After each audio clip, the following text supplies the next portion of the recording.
빛이 무엇이냐? 이거를 공부를 하다 보면 그러면 언젠가는 말이야 이 물질이 무엇인가에 대한 이해를 이제 하게 된다. 뭐 이런 얘기를 한 적이 있어요. 이게 빛이 무엇이냐? 그러면은 빛이라는 게 이게 파동이다, 입자다 이렇게 둘이 싸우다가 결국은 막스웰이라는 사람이 4개의 방정식을 이렇게 만들어 놓고 막스웰이 전기장하고 자기장에 관한 4개의 방정식을 만들어 놓고 그거를 진공 중에서 이렇게 풀어보면 그러면 파동 방정식이 나오고 그 파동 방정식을 자세히 들여다보면 파동의 속도가 뭐가 되느냐 하면 빛의 속도가 되는 말이지. 그러니까 아예 막스웰이라는 사람이 빛이라는 것은 파동이라는 것을 완전히 이제 증명하겠다. 그런 얘기를 한 적이 있어요. 여러분들 그 막스웰 방정식을 다 공부를 해본 적이 있겠지만 그 막스웰 방정식의 4개를 가지고서 파동 방정식을 유도를 하면 파동 방정식이 어떻게 나오느냐 하면 다음과 같은 이런 파동 방정식이 나온다. 그래서 이제 파동이냐 입자냐 이렇게 지루한 그 싸움에서 결정타를 날린 게 누구냐면 이게 막스웰이고 이 막스웰의 이 파동 방정식이 이제 유도가 되니까 빛은 파동이다. 뭐 이랬어요. 그래서 그 다음에는 빛은 입자다. 사람들이 아무 소리를 하지 못하고 빛은 파동이라는 게 이제 완전히 이제 끝난 줄 알았는데 그런데 빛이 파동이다라는 걸 가지고서 이해를 할 수 없는 그러한 현상들이 나왔다 하는 거를 예전 시간에 이제 얘기를 했어요.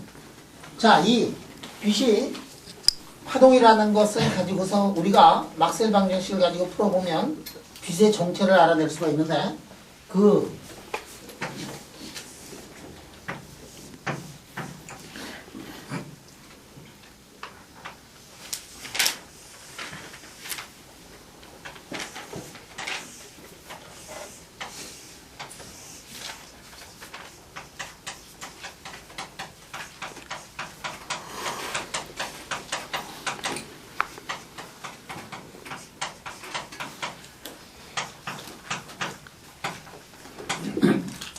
자, 이 빛을 이렇게 보면 말이야.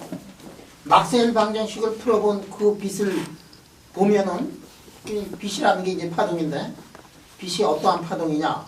그러면은 두 가지 물리량이 한꺼번에 섞여 있는 파동이다라는 걸 알아낼 수가 있어요. 그 한쪽이 뭐냐면 일렉트릭 필드고 다른 한쪽이 뭐냐면은 마그네틱 필드예요. 이놈이 이상해.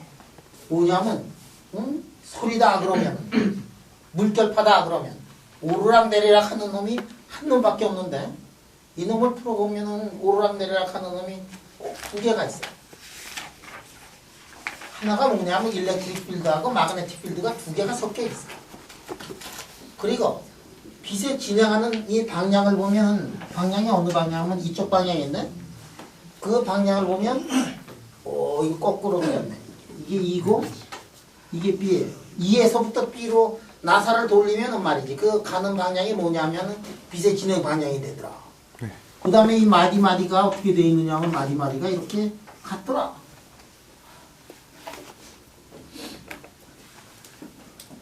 자, 그럼 일렉트릭 필드가 가질 수 있는 방향은 어떻게 되느냐? 일렉트릭 필드가 가질 수 있는 방향은 이쪽을 일렉트릭 필드의 방향이 될 수도 있지만 이 X방향도 일렉트릭 필드의 방향이 될 수가 있어요. 그래서 디그리 오브 프리덤이 몇 개가 있느냐 하면 디그리 오브 프리덤이 2개가 있고 그래서 예전에 빛을 이렇게 카운트할 때 모드를 계산을 할 때 우리가 곱하기 2를 한 게 뭐냐면은 디그리 오브 프리덤이 2개더라 하는 것 때문에 거기다 우리가 2를 이제 곱했어요. 그리고 그 당시에 우리가 뭐를 했느냐면은 개수를 세는데 빛의 개수를 센 건 아니고 사실은 노멀 모드의 개수를 센 거예요. 파동의 그 파장에 해당하는 것이 고기부터 고기 사이에 몇 개가 있느냐 뭐 이런 것들을 예전에 이제 한번 셌어요. 그 다음에 그거를 얘기를 할 때 우리가 뭐라 그랬느냐면 빛이라는 거는 박스 속에 있는 빛은 이 하모닉 오실레이터하고 똑같다라는 거를 사람들이 이제 증명을 했고, 그 다음에 하모닉 오실레이터에서 그러면 어떻게 되느냐? 하모닉 오실레이터는 에너지가 어떻게 되느냐 하면 에너지가 컨티뉴어스한 그런 값을 가질 수 있는데,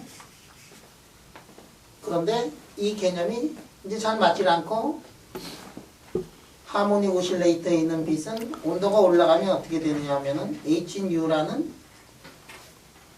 빛이 있는데 한 개가 있느냐, 두 개가 있느냐, 세 개가 있느냐, 온도가 올라가면 그 넘버의 개수가 늘어난다. 그런 얘기를 이제 한 적이 있어요.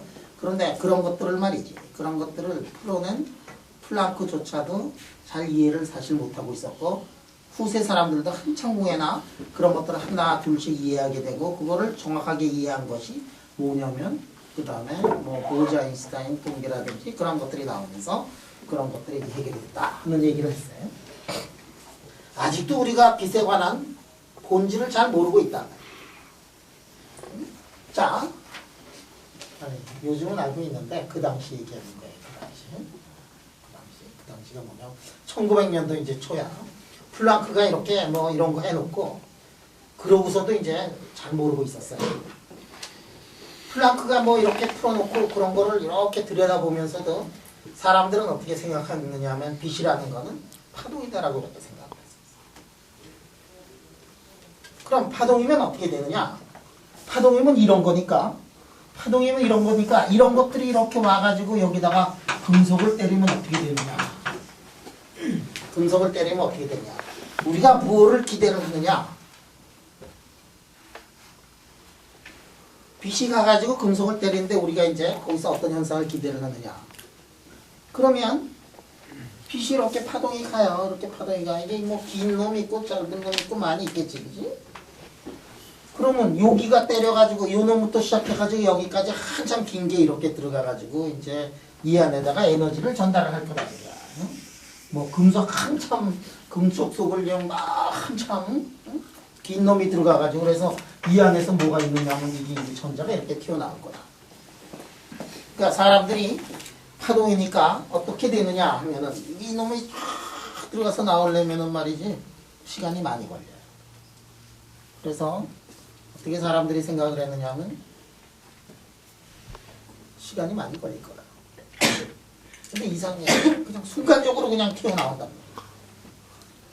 그 다음에 파동이면은 오랫동안 쪼이면 어떻게 되느냐 하면은 오랫동안 쪼이면은 이 안에 에너지가 많이 전달이 되니까 약한 빛을 가지고 쪼이더라도 오래만 쪼이기만 하면 전자가 튀어나올 거라고 생각을 했는데 약한 놈을 때리면은 프레퀀시가 작은 놈을 가지고 때리면은 뭐 한번 해도 나오지 않고 프레퀀시가 작은 거는 강한 빛을 때려도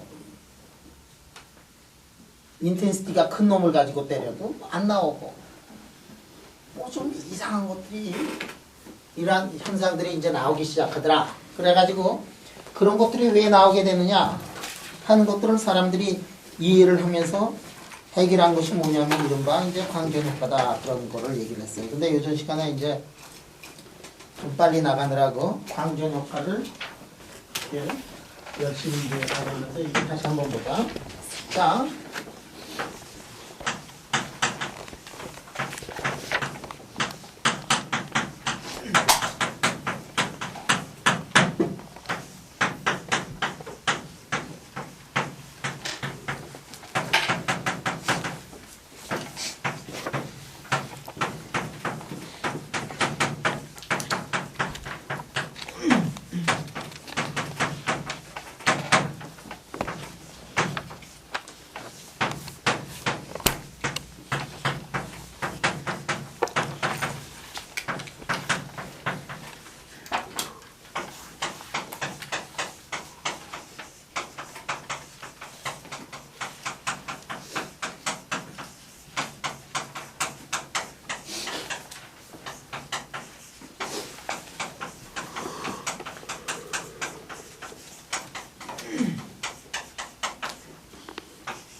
자, 그러면 헤르츠가 말이야. 이 실험을 한 결과에 의하면은 이런 게 이제 나왔는데 이것 중에 파동이다 라는 걸 가지고는 이해를 잘 못하는 부분들이 상당히 많이 있다 그랬어요. 자, 이게 뭐 메탈로 때리면 전자가 튀어나온다. 이건 뭐 파동이 있거나 아니거나 하여간에 이거는 뭐 대충 이해할 수 있겠어. 그치? 빛을 이렇게 때리면은 뭐가 튀어나오는데 전자가 튀어나오더라. 그럼 파동소라고 이렇게 모순이 되지는 않아요. 응? 그지? 근데 이게 문제야. 일단 스레시홀드가 있다. 뉴가 뉴제로보다 더 크다. 그래야만 이 전자가 튀어나온다. 이거는 이 개념하고 달라. 빛을 말이지 좀 뭐 파장이 좀 긴 놈을 한참 동안 때리면은 에너지가 전달이 되니까 이게 튀어나와야 되는데 아이 스레시홀드가 있다. 이게 이제 사람들이 이해를 하지 못했어. 튀어나오는 전자의 양은 인텐시티하고 비례한다. 그건 뭐 이해가 돼. 파동이다 뭐 이거 가지고 이해가 돼. 이 실험 결과. 튀어나오는 전자 에너지는 라이트의 세기와 무관하다. 이게 이상해. 이게 이상해. 그 다음에 이게 즉각 나온다. 이것도 이상하다. 그러니까 이 대세가 말이지. 막스웰에 의해서 결정타를 매겼는데 다시 이거 가지고 설명이 안 되는 그런 문제들이 이렇게 나오니까 사람들이 이제 당황하기 시작했고 당황했고 그랬을 때 이제 혜성처럼 나타난 그 아인슈타인이 이게 빛의 광량자설을 이제 주장해요. 빛은 에너지 덩어리다. 빛이라는 건 에너지 덩어리다. 그래서 빛은 에너지 덩어리인데 입자다. 에너지 덩어리다. 그러면서 에너지는 어떻게 되느냐면 이렇게 써놨어 이 사람. 되게 웃기는 거야. 이거 좀 이상해. 왜냐하면 에너지고 입자도 다 그렇게 해놓고서 오른쪽에 써놓은 거는 뭐냐면 진동수를 써놨단 말이야. 이게 파동을 써놨어요. 근데 아까도 얘기했지만 요전에 얘기했지만 우리가 입자하고 파동이라는 건 전혀 다른 그러한 성질을 가지고 있는 건데 이제 막 싹 깔리게 하기 시작한다. 빛은 말이야. 입자고 에너지 덩어리고 그런데 에너지가 얼마냐면은 파동처럼 써놨어. H주다. 이거 가지고서 사실은 여기 있는 거 사실은 다 설명을 할 수는 있어요. 응? 이거 튀어나오는데 말이야. H인데 튀어나오는데 만약에 저 에너지가 튀어나오는데 5를 줘야 이게 튀어나온다 그러는데 4밖에 안 주면은 튀어나올 수 없다. 뭐 이런 얘기니까. 응? 이거 가지고서 H뉴 가지고서 말이야. H뉴 가지고서 응? 그 다음에 여기다가 이거를 하면은 튀어나오는 일렉트론의 카이네틱 에너지가 저렇게 된다. 이 하나 공식 가지고서 이것들을 다 설명을 할 수 있지만 저 공식 자체가 굉장히 애매모호하지. 그 당시 사람으로서 받아들이기에는 너무 혁명적인 그런 공식이다. 왜냐? 파동을 가지고서는 이거 설명이 안 되고 파동을 가지고는 이거 설명 안 되고 이런 것들이 설명이 안 되는데 말이지. 그러니까 입자 뭐 이런 거를 가지고 해야 되는 건데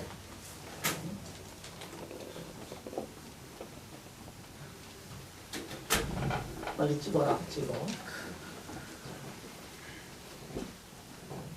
자, 그래서 말이야 이 아인슈타인의 이 광량자설은 말이야 이거 사실은 굉장히 파격적이에요. 그래 아인슈타인한테 노벨상을 줄 때 요거 하나 썼다고 그냥 노벨상 준 게 아니라고. 아인슈타인은 상대성 이론 가지고 노벨상을 받은 게 아니라 이 광량자설을 가지고서 노벨상을 받았는데 이게 그 광량자설이야. 이 광량자설은 뭐냐면 빛은 에너지 덩어리고 입자고 뭐 이래가지고 말이지. 자 이렇게 얘기를 해도 사람들이 이제 잘 확신을 못했고, 그러다가 그 다음에 캄피톤 효과라는 그 실험이 나온 다음에 그 다음에 빛은 완전히 입자라는 거를 사람들이 이제 믿게 돼요. 거기서 보면은 뭐를 만족을 하느냐면 모멘텀 보존의 법칙을 이렇게 만족을 하고, 에너지는 hnu고 빛은 매스가 없지만 모멘텀을 가지고 있더라 하는 얘기예요. 그거 이상하지? 매스가 없는데 왜 모멘텀을 가지고 있느냐? 모멘텀 우리가 알기로는 질량 곱하기 속도인데, 빛의 질량은 0이거든. 빛의 질량이 0인데 모멘텀 가지고 있어요. 여러분도 혹시 빛이 모멘텀 가지고 있는 거 눈으로 본 적 있는가? 본 적 없어? 이렇게 진공에다가 바람개비 놓고서 빛 조이면 말이야, 한쪽에 띄면 뭐 이게 돌아가는 거 실험해서 본 적이 있니? 없니? 없어?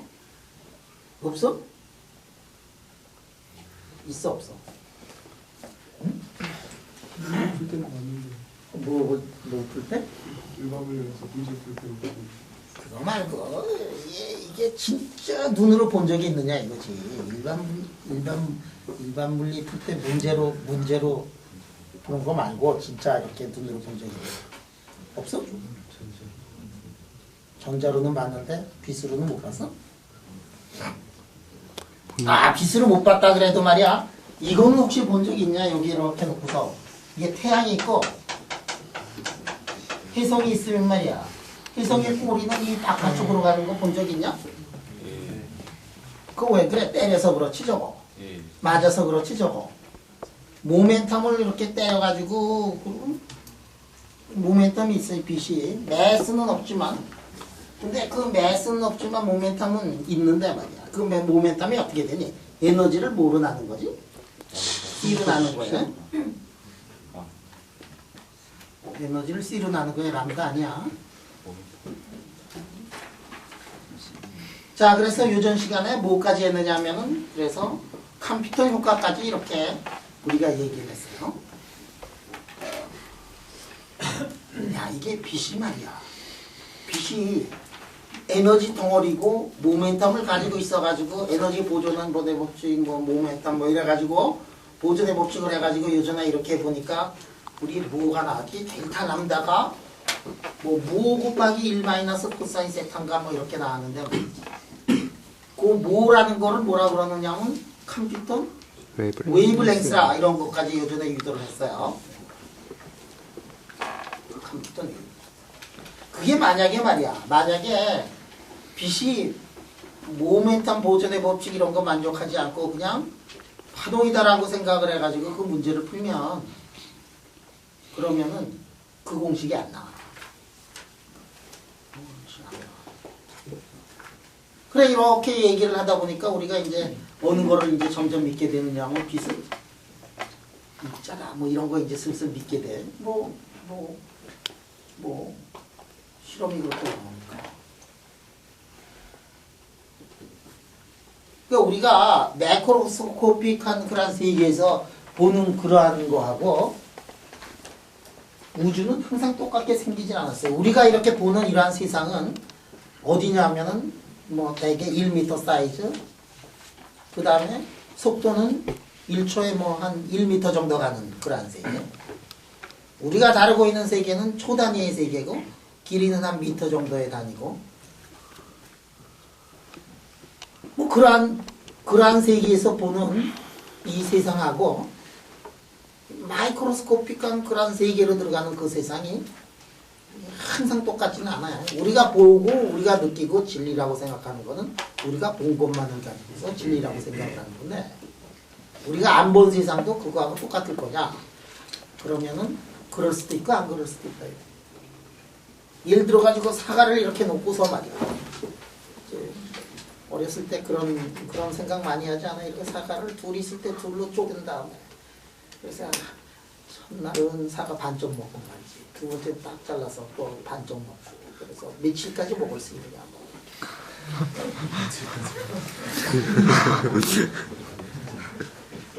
그러면 우리 생각에 말이야, 그거 이렇게 자르고 또 자르고 보면 결국 뭐 남은 건 사고 아닐 거냐 이렇게 생각하는데 한참 자르다 보면 사고 안 남지, 그지? 그럼 마이크로스코픽한 세계하고 매크로스코픽한 그 세계가 과연 똑같을 거냐? 시간도 이렇게 막 쪼개고 말이지. 길이도 이렇게 쪼개고. 또 이렇게 이런 세계가 항상 우리의 세계하고 같으냐? 우리 생각에는 우리 세계에서는 입자하고 파동이라는 거는 완전히 다른 개념이라고 생각을 하고 있는데 과연 이 마이크로스코픽한 원자의 세계까지 그런 것들이 적용이 될 거냐? 그럼 이제 마이크로스코픽한 그런 세계로 지금부터 이제 하나 둘씩 들어가면서 과연 우리가 보고 있는 거, 느끼고 있는 게 이것이 진리인가 아닌가를 한 번씩 이제 쳐다보자 하는 거예요.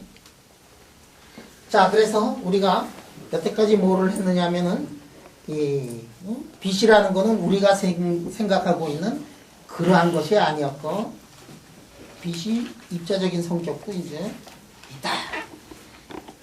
뭐 이런 것들을 이제 공부를 했어요. 그러니까 우리가 생각을 할 때 빛이라는 거는 뭐냐? 빛이라는 거는 이거는 파동이다라고 생각을 했는데 거기에 그렇지가 않고 빛이라는 게 입자적인 성격이 있다 하는 것까지 이제 공부를 했어요.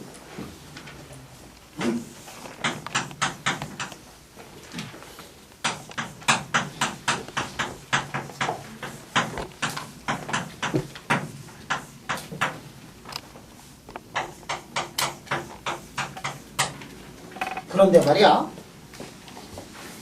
그런데 빛이라는 거는 파동이다라고 굳건히 믿고 있던 우리한테 이렇게 쇼킹한 일들이 계속 벌어지고 있을 때 그런데 어떤 한 인간이 있어가지고 모든 사람들이 전자라는 거는 입자라고 믿고 있었던 그 세계, 그 시대에 뭐 빛이 파동인 줄 알았더니 입자적인 성격을 가지고 있는데 전자라는 거는 그러면은 이거 생각에 상황에 반전을 한번 해보자. 입자라는 게 말이야 이게 혹시 파동적인 성격을 띠고 있지 않겠느냐 하는 걸 이렇게 생각했던 그런 사람이 있어요. 그게 누구냐 하면은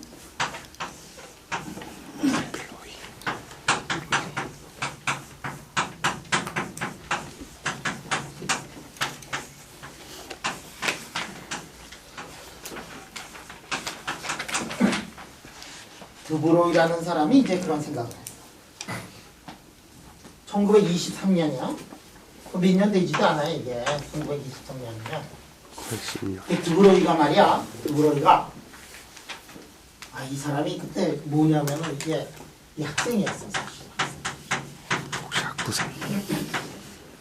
졸업 논문? 대학원생이었어, 대학원생. 우리 여기서 보면 파동이고 입자고 그러는데 입자라 그러면 모멘텀이 있는데 말이야. 모멘텀이 어떻게 되지? H 이렇게 됐었지. 파동인데 말이야. 파동에 그거를 놓고서 응?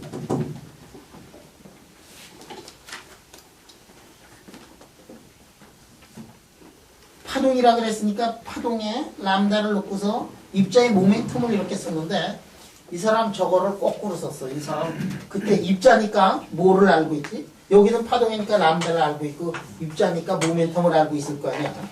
파동이다 그랬으니까 파동은 해놓고서 말이야. 이렇게 썼어. 뭐 새거 하나도 없어. 그냥 요거를 다시 한번 이렇게 썼어. 드브로이가. 아, 드브로이가 말이야.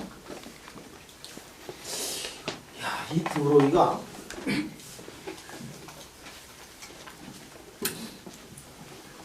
사람들이 파동이라고 믿고 있던 그 세계가 파동이 아니고 입자다라는 이러한 생각을 거꾸로 해가지고 입자라고 믿고 있었던 그런 전자를 파동적인 성격을 혹시 가지고 있지 않겠느냐 그래가지고 이렇게 쓴 다음에 파동이면 뭐가 있어야 되느냐면 파동이면 뭐가 있어야 되느냐면 파장이 있어야 됩니다.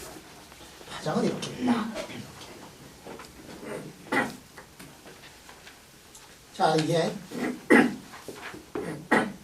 자, 이게 드브로이의 이제 생각이었어요. 자, 드브로이가 이렇게 얘기를 하니까 사람들이 이제 스스라치게 놀랬지. 왜 놀랬느냐? 혹시 그럴 줄도 모르니까. 혹시 그럴 줄도 모르니까. 그래서 이제 이 사람 저 사람 이제 실험을 했어요. 그 실험을 한 사람이 그 이름도 유명한 데이비슨하고 저머라는 사람하고 톰슨이라는 사람이 이 실험을 했어요.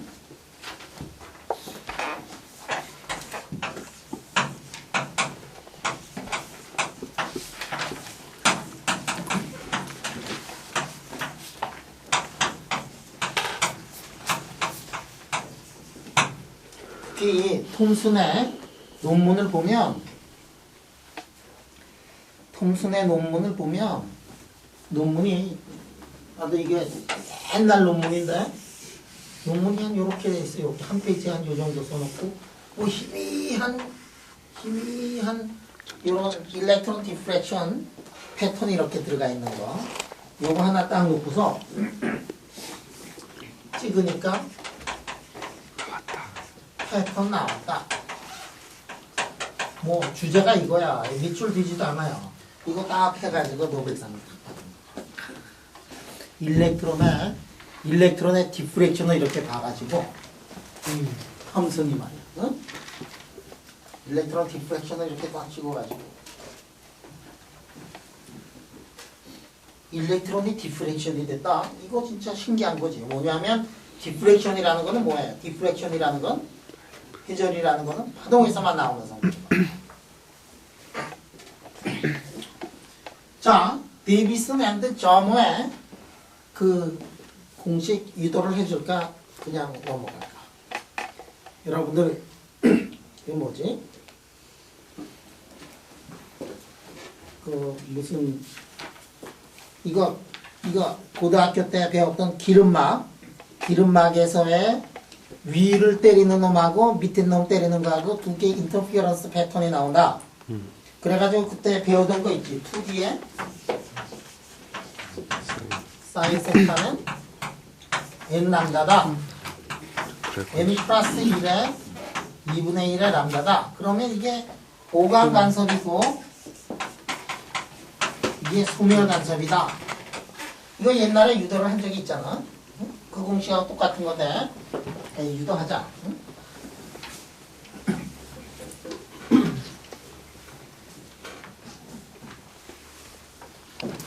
자, 유도할게요.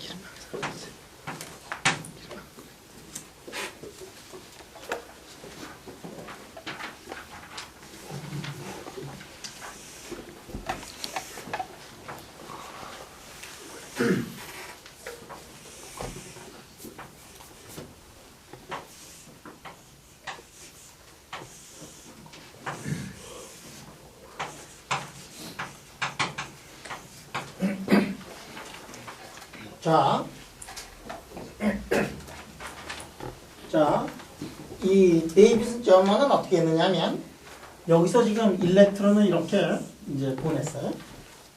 그러면 이게 뭐냐면 이게 데이비슨 저머는 이 결정체에다가 이렇게 일렉트론을 이렇게 보냈어. 여러분들 결정체를 보면 어떻게 되어 있니? 소분 결정 같으면은 NaCl 같은 것들이 이렇게 쭉 있고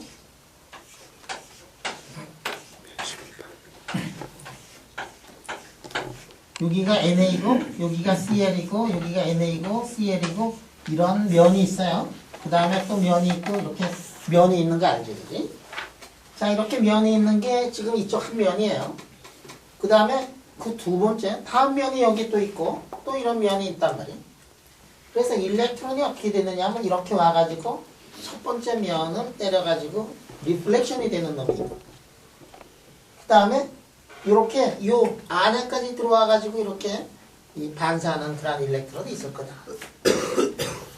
자, 기름막에서는 우리 어떻게 했지? 기름막은 여기에 지금 물이 있고 그 위에 휘발유 같은 게 있고 뭐 이래가지고 풀었는데 그거와 똑같은 개념이에요. 지금 막이 있어. 여기가 있고 여기가 이렇게 있어. 그러면 이쪽을 때린 놈은 이렇게 해서 이렇게 갈 거고 두 번째를 때린 놈은 이렇게 해서 이렇게 갈 거라. 그럼 여기에 개념이 이 빛에서 기름막하고 뭐가 이게 비슷하냐면 일렉트론이 어떻게 되느냐, 만약에 파동이라면 하고서 생각하는 거예요. 빛이면 하는 거하고 마찬가지로 기름막이 마찬가지로 뭐가 되느냐면 이러한 결정 구조예요. 자, 이 결정 구조가 있어가지고 이놈이 이렇게 왔어. 여기까지는 같은 빛이 왔는데 한 놈은 어떻게 되냐, 리플렉션이 되고 하나는 그 안으로 들어와가지고 이렇게 가더라 이거예요. 그러면 이렇게 왔는데 이렇게 한 놈은 이렇게 가는 동안에 다른 놈은 어떻게 되냐면 이쪽으로 이렇게 가고 있어요. 그 다음에 이렇게 가는 동안 저렇게 가고 있어. 그러면 이쪽하고 이쪽으로 간 놈하고는 이쪽으로 간 놈은 여기 지금 요거 수직으로 이렇게 하면은 여기는 요 빛하고 요 빛하고 위 그러니까 이게 똑같은 건데 얼마만큼 더 갔느냐 하면 요 길이만큼 더 갔다 이거야. 자, 요 길이는 얼마가 되느냐, 요거 더하기 요거는 요렇게 하면은 요게 이게 이등변 삼각형이래 가지고 요거하고 요 길이가 같잖아, 그지? 그러니까 얼마만큼 더 갔느냐 하면 이만큼 더 갔다 이거. 이 길이 얼마가 되느냐 하면은 2D에다가 여기가 세타니까 요거는 2D에 사인 세타가 이렇게 되고 2D 사인 세타만큼 이렇게 더 갔고 그것이 n 람다가 되면은 컨스트럭티브 인터페런스가 나오고 n 플러스 2분의 1 람다면은 디스트럭티브 인터페런스가 나온다. 오감 간섭이고 소멸 간섭이 이렇게 나온다. 근데 내가 지금 이거를 유도하는 과정 속에서 뭐를 가정을 했느냐 하면 일렉트론은 파동이라는 걸 가정을 했어요. 지금 이게 들어오는 게 뭐냐면 일렉트론이 들어와서 크리스탈을 때려가지고 이렇게 했어요.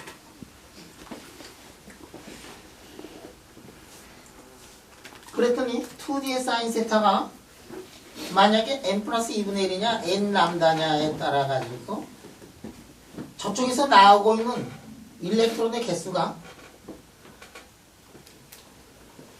센 놈이냐 약한 놈이냐 뭐 이런 것들이 이제 나온다.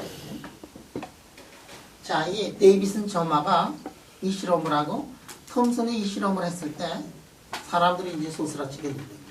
왜냐하면은 일렉트론은 파동이다라고 생각을 해야지만 이거를 받아들일 수 있는 거기 때문에. 자, 이게 완전히 혁명적인 일이라는 생각이에요. 완전히 혁명적인 거예요. 왜냐하면 입자라고 생각했던 일렉트론이 파동적인 성격을 가지고 있는 거니까.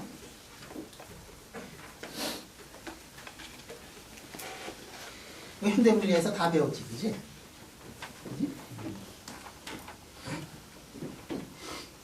그래도 다시 한번 들어보는 게 좋아. 다시 한번 생각해보는 게 좋아. 이게 몇십 년 동안 사람들이, 물리학자들이 세상을 보는 관점이 어떻게 변했느냐 하는 것들이 이제 이 속에 나타나요. 자, 그래서 이제 사람들이 이제 이 파동, 일렉트론이 파동이다라는 거를 이제 이해를 하기 시작을 해요.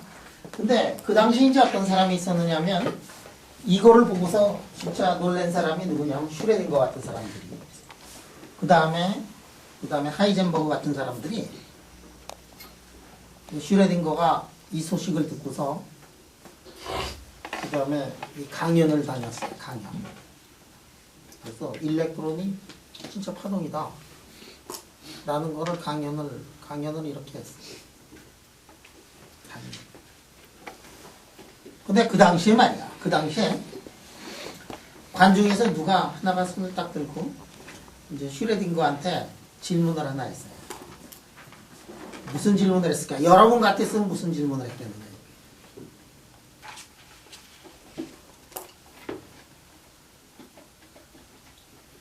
슈레딩거한테 한 질문이 뭐냐면 그게 파동이면 파동 방정식 한번 써보라 그랬어.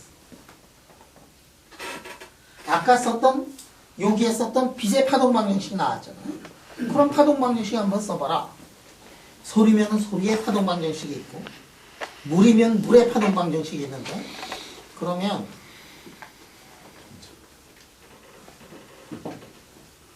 파동 방정식 한번 써보라. 슈레딩거가 쓸 수가 없어. 슈레딩거가 머리가 기가 막히게 좋은 사람인데도 불구하고 왜 그 파동 방정식이라는 거를 쓸 생각을 안 했는지 모르겠어요. 슈레딩거가 질문이 나왔는데 입이 딱 얼었어. 대답을 못 하는 거예요.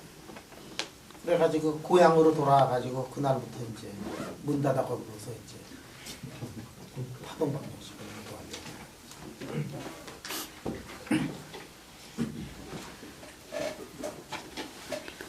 그래서 이제 슈레딩거가 그 파동 방정식 이렇게 쓰고서 이제 그 슈레딩거가 양자역학의 파동 방정식인 슈레딩거 방정식을 이렇게 만들어내고 이제 노벨상 타잖아. 근데 말이야 이 드브로이도 노벨상 탔어요. 드브로이 여기 지금 노벨상 드브로이 노벨상 탔지. 네이비슨 저머 톰슨 노벨상 탔지. 근데 드브로이는 진짜 한꺼번에 많이 탔어. 이 드브로이 노벨상 말고 못 탔을까 이거? 박사기 탔어 박사기.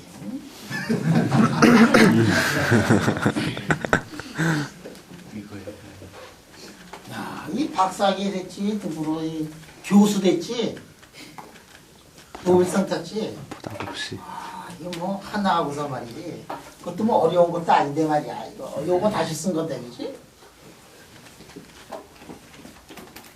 그리고 역사의 장에서 사라져. 그것도 멋있었지. 그 다음에 할 일이 별로 없어요.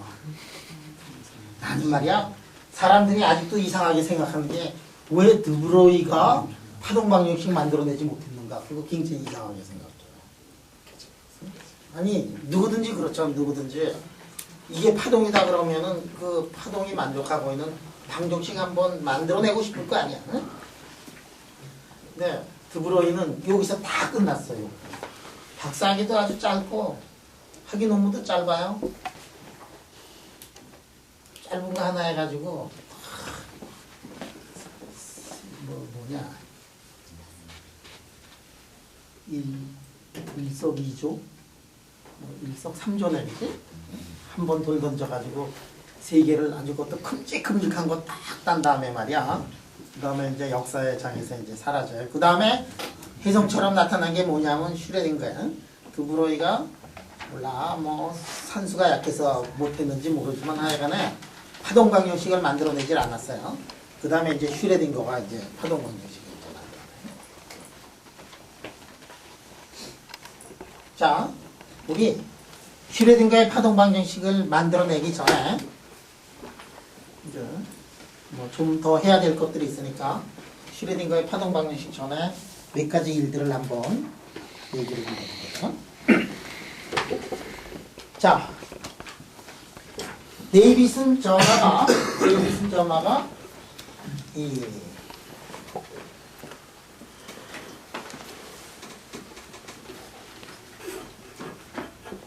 데이비슨 저마가 뭘 가지고 했느냐면 일렉트론을 가지고서 이 일렉트론은 파동이다. 뭐 이렇게 얘기를 해가지고 이렇게 썼는데 말이야. 여기를 보면은 P라는 게 있어요. P가 뭐지? 모멘텀이야.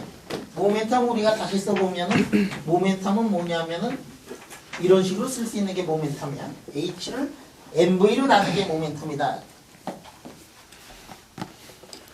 그럼 이거를 다시 보면 이 일렉트론만 파동이냐 하는 그런 퀘스천에 이제 들어갈 거야. 왜냐하면 질량 가지고 있고 속도만 가지고 있으면은 파동이다라고 얘기를 했으니까 일렉트론만 파동이냐? 아니다 이게. 모멘텀을 가지고 있는 세상의 모든 물질은 다 파동이다. 그러면 질량을 가지고 있고 속도를 가지고 있는 모든 것 그랬으니까 내가 이렇게 다 지나가면 말이야. 내가 이게 파동으로 변해야 되는 거야. 별로 파동 같지 않지. 왜 파동 같지가 않느냐? 거시의 세계에서 살고 있는 나는 왜 파동처럼 안 보이느냐? 왜 파동처럼 안 보일까? 지훈이 왜 나가 파동처럼 안 보이냐? 파장이 너무 짧아요. 파장이 너무 짧아. 어? 여러분들 이게 기승을 해놓은 걸 한번 보면 물방울이 말이야 1mm짜리 물방울이 있다. 그러면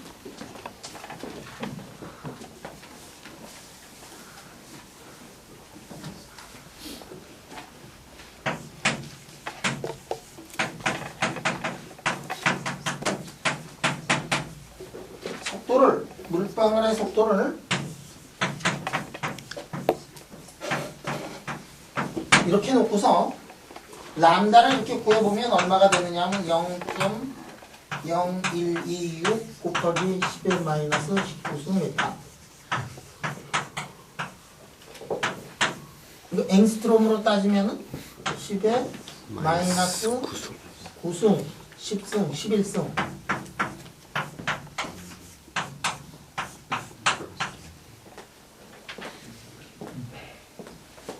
자, 이게 어느 정도냐면 물방울 정도가 1mm짜리 물방울 정도가 저 지름이에요. 지름이나 반지름이나 비슷하지 뭐. 상관없지. 지름이냐 반지름이냐 2R이 0.1로 했으니까 2R이 0.1mm로 했구나. 정확하게 하죠. 2R이 0.1mm면 람다가 얼마가 되느냐 하면 이 정도다. 이게 원자 하나에 10의 마이너스 11승 정도 1앵스트롬에 10의 마이너스 11승 정도니까 이건 엄청나게 이게 짧은 거거든. 파장이 너무 짧아가지고 파장이 짧으면 입자처럼 보이는구나.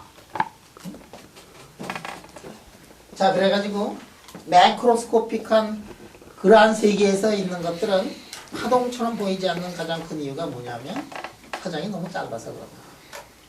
그런데 마이크로스코픽한 그 세계로 들어가면 어떻게 되느냐 하면은 그럼 모멘텀이 작아지고 그러면 람다가 이제 커질 거다 하는 그런 얘기예요. 자, 이 모든 것이 말이야 항상 나타나는 게 뭐가 들어가 있느냐 하면 플랑크 콘스탄트 H가 들어가 있어요. 플랑크 콘스탄트 H가 0이면 모든 것이 모멘텀이 무엇이든지 상관이 없이 파장은 얼마가 되죠? 0이 돼요. 그래서 새로운 세계, 양자의 세계는 플랑크 콘스탄트가 없으면 양자의 세계로 들어갈 수가 없어. 플랑크 콘스탄트가 0이면 모든 것이 클래시컬 미케닉스로 다 표시가 될 수 있는 거예요. 여기까지 이제 보는 다음에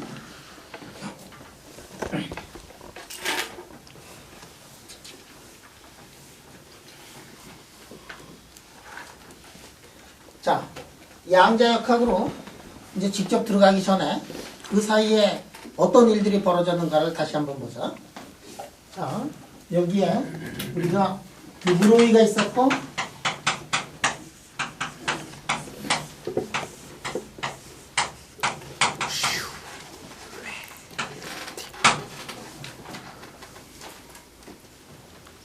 자, 이 사람이 태어나기 전에 이 사람들이 태어나기 전에 등장한 인물이 하나 있죠. 그 사람이 누구였지?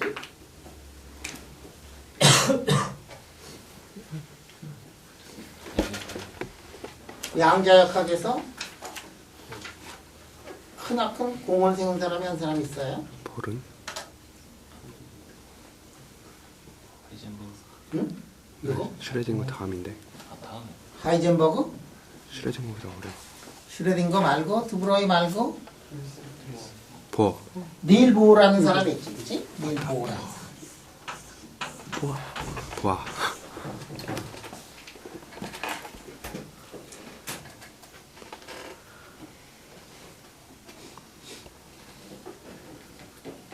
자, 닐 보어라는 사람이 있어.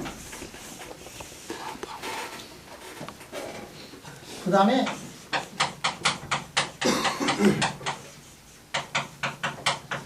원자 모델을 처음으로 세운 사람이 누구지? 처음이 아니고 맞는 모델을 세운 사람이?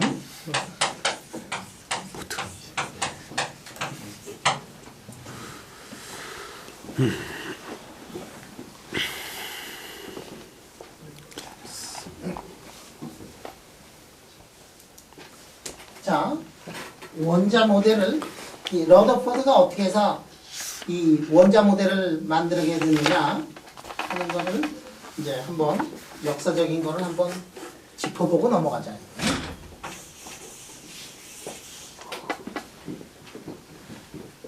러더포드의 원자 모델 전에 흡족한 공을 세운 사람이 있는데 자 이제 누구의 원자 모델이라는 게 있지? 톰슨. 톰슨의 원자 모델이 있어요. 톰슨의 원자 모델을 무슨 모델이라고 이렇게 얘기하나? 컴포터. 톰슨은 원자가 어떻게 생겼다고 생각했죠? 동그랗게. 톰슨은 원자가 어떻게 생겼느냐 하면 원자가 뭐 이렇게 돼 있는데 일렉트론들이 이렇게 박혀 있는 이 사람이 이제 건포도 모델 또 푸딩 모델 뭐 이렇게 얘기하는데 이 톰슨은 어떻게 생각했느냐면 원자라는 건 이렇게 생겼다라고 생각을 했어요. 원자는 지금 보면 이게 이제 틀린 건데 원자를 이렇게 보면 원자가 일렉트리컬리 어떻게 돼 있어요? 포지티브인가 네가티브인가 차진 뉴트럴한가? 뉴트럴. 차진 뉴트럴 하잖아요? 차진 뉴트럴. 근데 거기다가 뭐를 딱 때려 놓으면은 전자가 막 튀어나오니까 전자가 지금 뭔가 이렇게 튀어나온단 말이야. 그러니까 어떻게 생각할 수가 있느냐면 포지티브한 백그라운드 속에 일렉트론이 이렇게 박혀 있다 이렇게 생각을 할 수가 있을 거다. 그래서 이게 포지티브 백그라운드 속에 일렉트론이 이렇게 박혀 있다라고 생각을 했어요.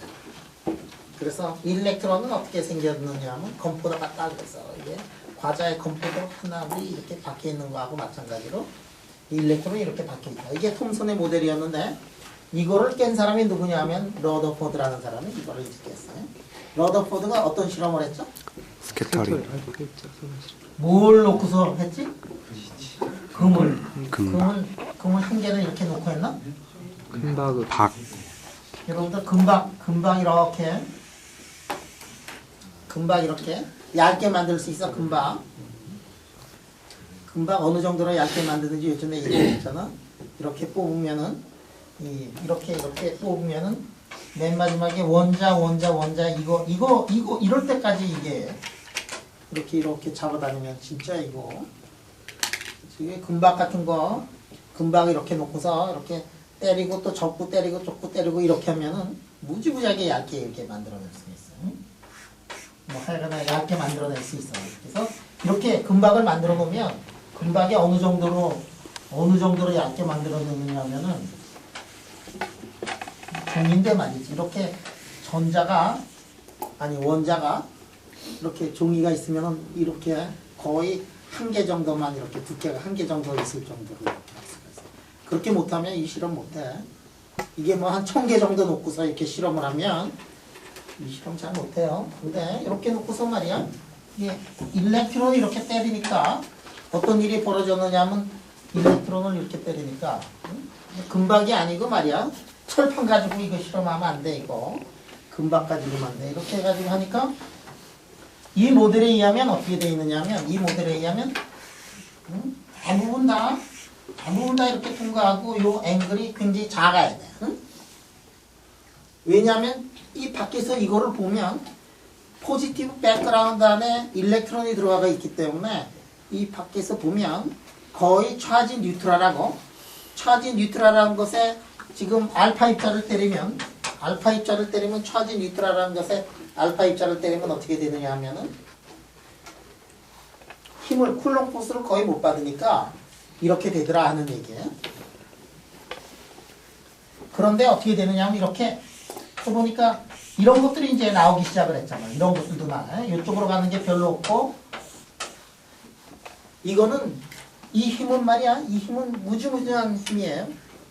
여기서 이렇게 보면 여기에 이게 이 러더포드가 이거 발견을 한 다음에 러더포드가 그 기자회견한 것이 그 지금도 이렇게 필름으로 남아 있어요. 그 기자회견하는 거 러더포드가 기자회견하는 거 혹시 필름으로 본 적 있나? 그 러더포드가 그 당시만 해도 벌써 이렇게 필름이 나타나기 시작을 해가지고 러더포드가 이게 떨리는 목소리로 말이야 그 기자회견한 게 필름으로 나와요. 그 러더포드가 왜 그렇게 놀랬느냐 하면 러더포드의 얘기에 의하면 여기 지금 종이 같은 거 놓고서 여기에서 대포를 쐈는데 말이야 대포의 포알이 그 큰 놈이 이 종이 창호지 같은 그 종이하고 딱 부딪혔는데 대포알이 자기 다시 튀어서 자기한테 튀어오는 그 느낌을 받았다. 러더포드가 이제 그런 얘기인데요.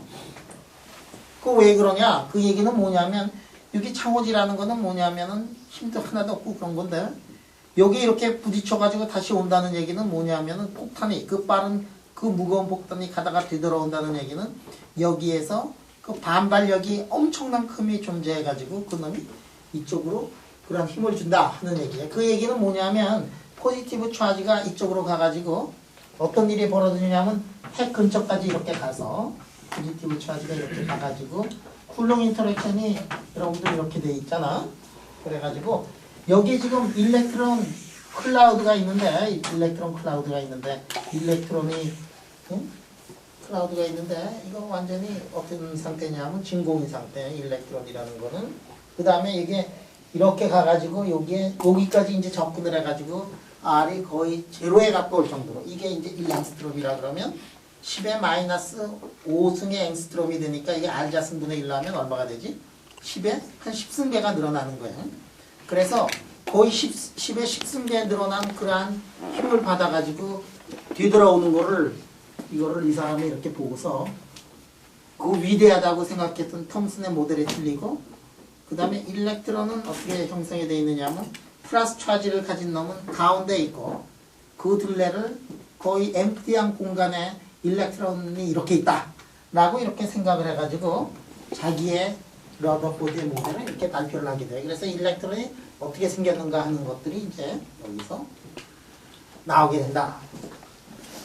자, 거기가 이제 러더포드고 러더포드의 이게 이론이 이렇게 만들어진 다음에 모델이 만들어지니까 사람들이 이제 어떤 거를 알았느냐면 원자라는 것이 이렇게 생겼다. 원자라는 게 이렇게 플러스 차지를 가지고 있고 그 둘레에 뭐 이렇게 원자들 둘레에 이렇게 전자들이 이런 거는 한창인데 사실은 하여간에 거. 하여간에 일렉트론은 어떻게 되어 있느냐 하면 핵 둘레 주위에 이렇게 있고 핵에 플러스 차지를 가지고 있는 놈들이 그 안에 이렇게 박혀있다 하는 거를 이제 러더포드가 이제 알아냈고 그 다음에 나온 사람이 누구죠?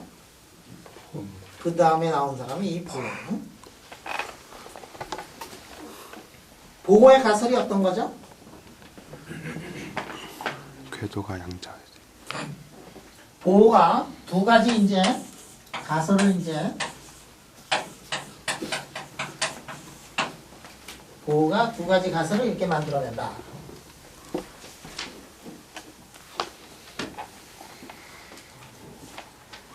자, 보호의 가설이 첫 번째는 어떤 거죠?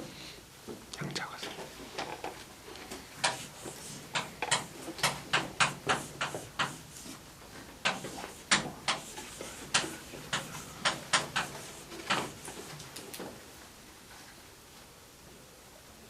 집하지?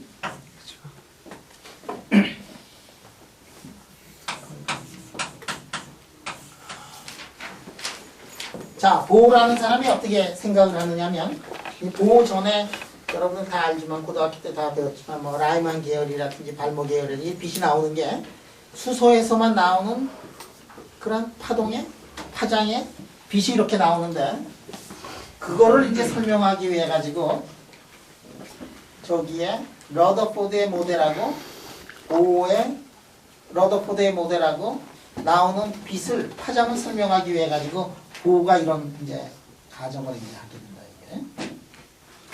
그래서 보호는 어떻게 했느냐면 n=1이고 n=2고 n=3이고 일렉트론이 어떻게 도느냐면 이렇게 돈다 라고 이렇게 가정을 하죠. 보호라는 사람이. 그리고 일렉트론이 위에서 익사이티 스테이트에서 이렇게 떨어지거나 빛을 받으면 이렇게 올라갈 때 그때 그 특별한 파장의 빛을 내거나 그러한 파장의 빛을 이렇게 받거나 이렇게 할 수 있다 라고 이렇게 해가지고 그 문제들을 이제 다 풀어요.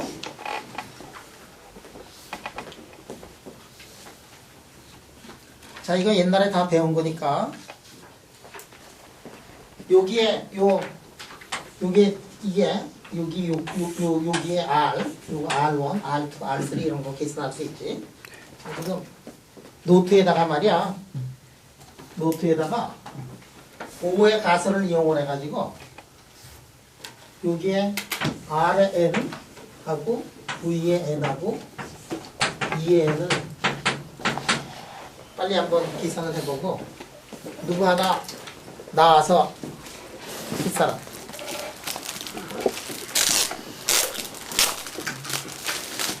인간이 나와서 한번 해볼래? 너무 오래 내가 다 까먹었어.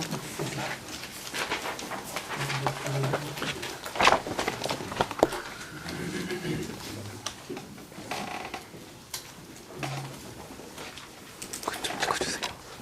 응? 알았어? 열심히 푸는.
이런 일이 빠지면 안 되는데.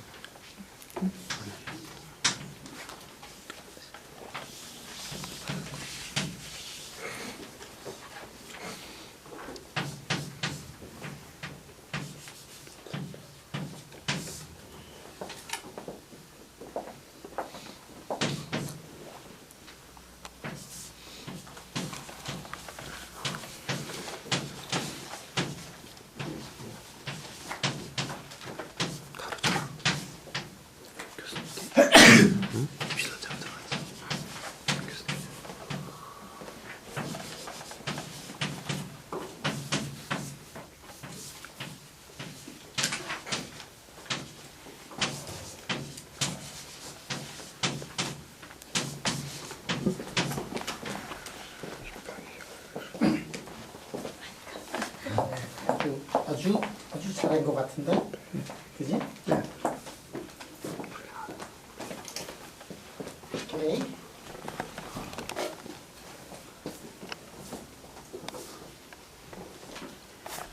자, 이게 보호의 두 번째 두 가정하고, 그 다음에 R분의 MV 자승이 쿨렁 포스하고 이렇게 맞아 들어간다. 그거 가지고서 이거를 풀어보면 다 나와요. 자, 그래서 속도하고 그 다음에 반지름하고 EN이 이렇게 나오는데, 여러분들 이거를 다시 한번 써보면 속도를 C로 나눈 거를 보면 이런 게 나와요. 알파가 뭐가 되느냐면은 이런 건데, 이거를 알파를 뭐라 그러죠? 무슨 콘스탄트?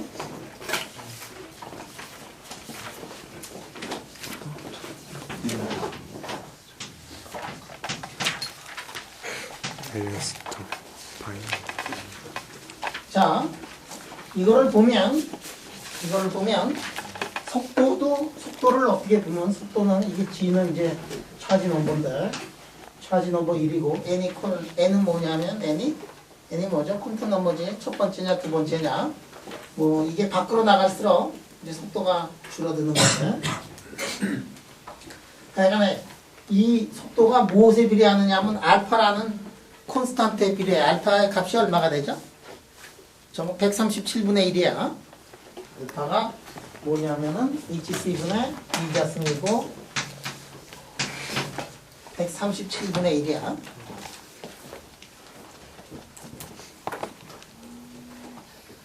R은 어떻게 되느냐 하면 R은 알파에 반비례하고 에너지는 어떻게 되느냐 하면 에너지는 알파의 자승이 이렇게 비례해요. 자, 알파가 뭐냐면은 알파가 우주 콘스탄트로 구성이 되어 있는 디멘션레스 콘스탄트, 파인 스트럭처 콘스탄트인데, 알파를 보면 물리에 들어가 있는 우주 콘스탄트들이 들어가 있어요. 뭐가 들어가 있느냐면 일렉트론의 차지 1.6 곱하기 10의 마이너스 19승 쿨롱이 들어가 있고, 빛의 속도가 들어가 있고, 플랑크 콘스탄트가 들어가 있어요. 자, 빛의 속도 우주 콘스탄트야. 일렉트론의 차지 이것도 우주의 콘스탄트고, H 이것도 우주의 콘스탄트예요. H가 0이 되는 세상에서 태어나질 않았기 때문에 우리가 지금 양자역학 공부하고 있잖아. H가 0이 되는 그런 세계에서 태어났으면은 우리가 양자역학 공부할 필요도 없었을 텐데, C가 인피니티 되는 그런 세계에서 태어났다면은 우리가 상대성 이런 공부 안 하는 그런 세상에서 태어났을 텐데. 그지? 네.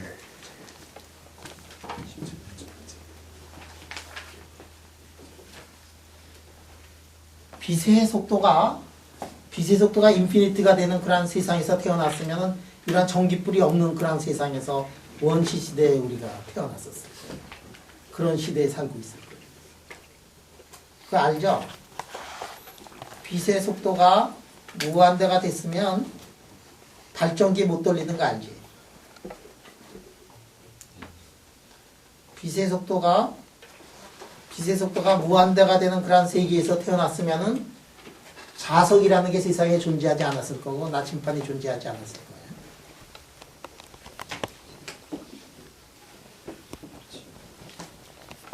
H가 0이 되는 세상에서 태어났다면은 이 세상은 이런 세상이 되지 않았을 거고 원자라는 게 존재하지 않았을 거예요. 저게 다 뭐냐면은 우주를 결정을 지어주는 그러한 상수야. 근데 E는 뭐냐? E는 일렉트론의 차지. 일렉트론의 차지가 말이야. 일렉트론의 차지가 만약에 1.6 곱하기 10에 많은 19승이 아니었다면 어떤 일이 벌어졌겠느냐? 이 세상은 완전히 다른 세상으로 이렇게 변해 있을 거예요. 지금 같은 세상이 아니야. 여러분들 말이야. 요새 뭐 바닷물의 온도가 1도 올라가느냐 안 올라가느냐 그걸 가지고 세상이 휙휙 변하고 있어요.